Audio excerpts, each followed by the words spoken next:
Hi, I'm Mark, and Subliteral Network is my channel. I make art and comics, and you're very welcome to come in. Remember to hit like and subscribe and leave your feedback in the comments. So every week I like to go over some of the artwork that I posted on my pages on Instagram, Facebook, and Twitter. It's not always the work that I posted actually last week, but some of it is, but some of it is just stuff that I posted before, and that if you haven't seen it on those pages, you can find out a little more about it now.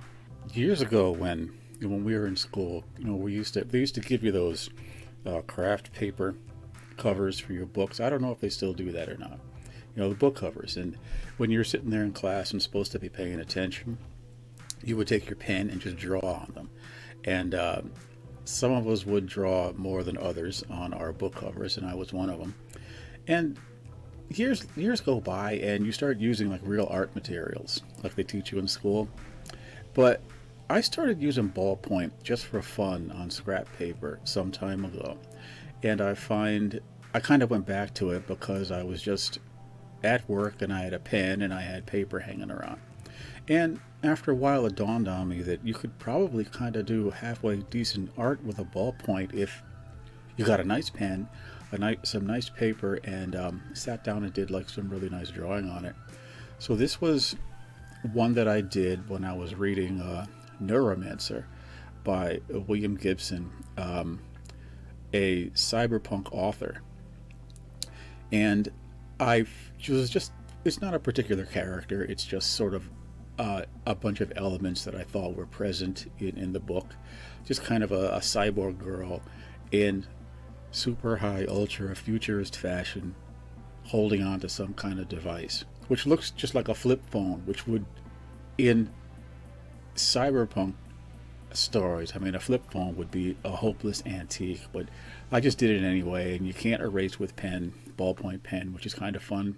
Kind of what is fun about it is that you got to think ahead and start drawing and look at the picture and fix it as you go along, and don't do anything wrong. And if you do something wrong, you have to come back and fix it somehow. And that's what I did. And this is kind of one of my favorite drawings because it has like all the elements that I wanted to get in there, and it came out halfway decent. And I'm hoping to show a lot more of these ballpoint drawings as we go along.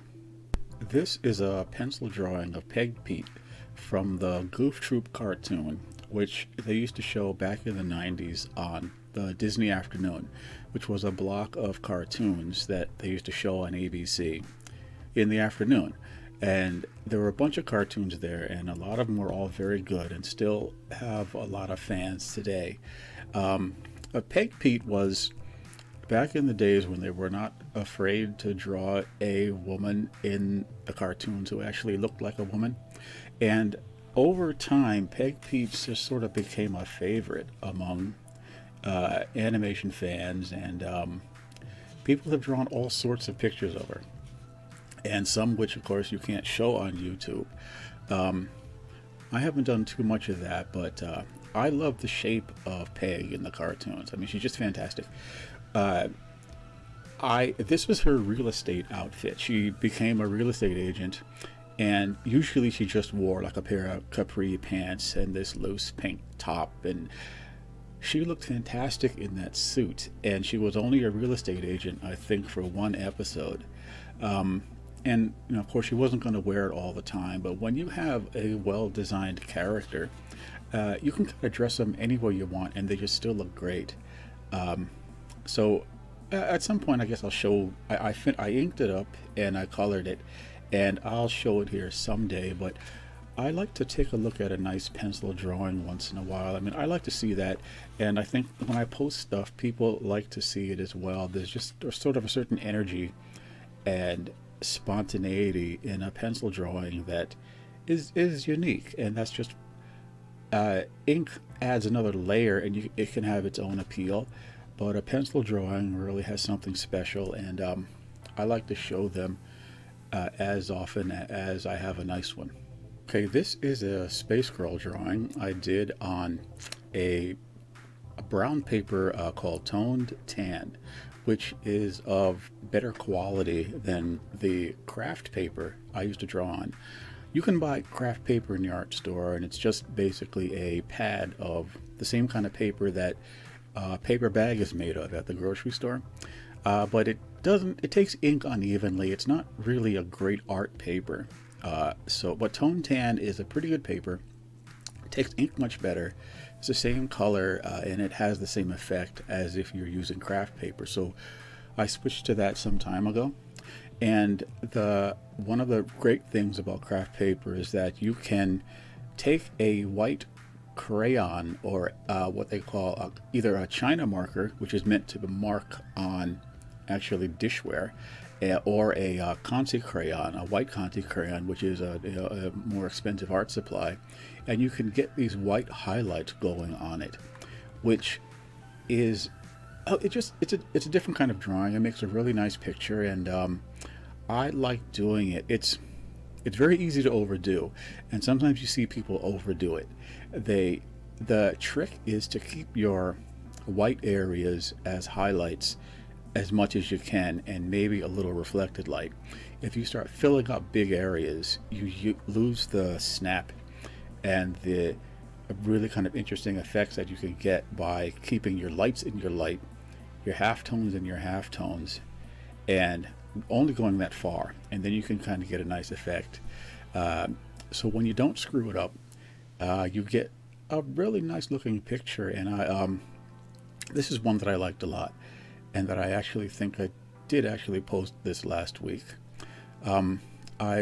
I use Copics or markers to put color on these after I do this stage, and I haven't colored this one yet, but I like it as it is, and I may or may not color it as time goes on. I'm going to show both steps of this picture for once.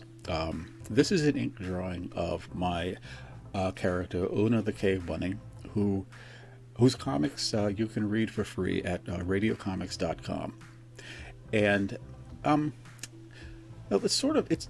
it's kind of a promo drawing that I did. I have when you do the comic, sometimes you want to pull out a nice shot from it for promotional purposes, but I didn't quite have one, and so I just drew this up. Bristol board, that's the paper that it's drawn on, and I think I used brushes on it to ink the outlines, and a little pen work in there too.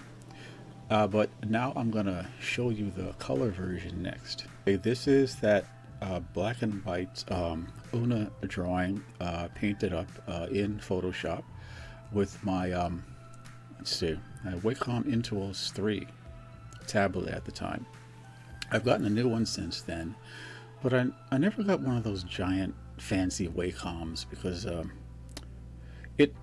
those things, of course, they're super expensive, and my daughter had one when she was going to school, and I played around with it, and I said, it's just going to take me forever to learn to do this stupid ass thing.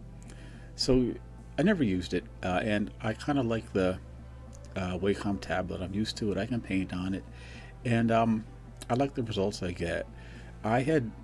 The brushes for those things have gotten so good in recent years that I learned to paint traditionally in school.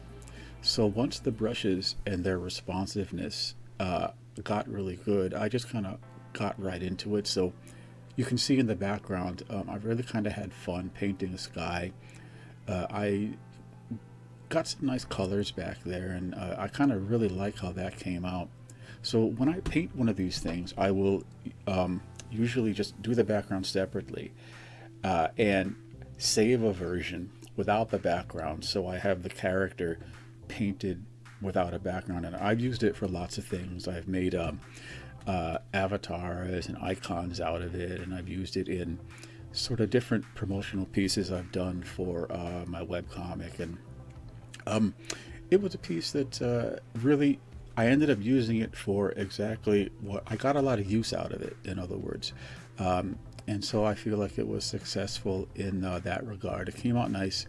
I used it for a lot of purposes, and I still like it, and I like the way it came out.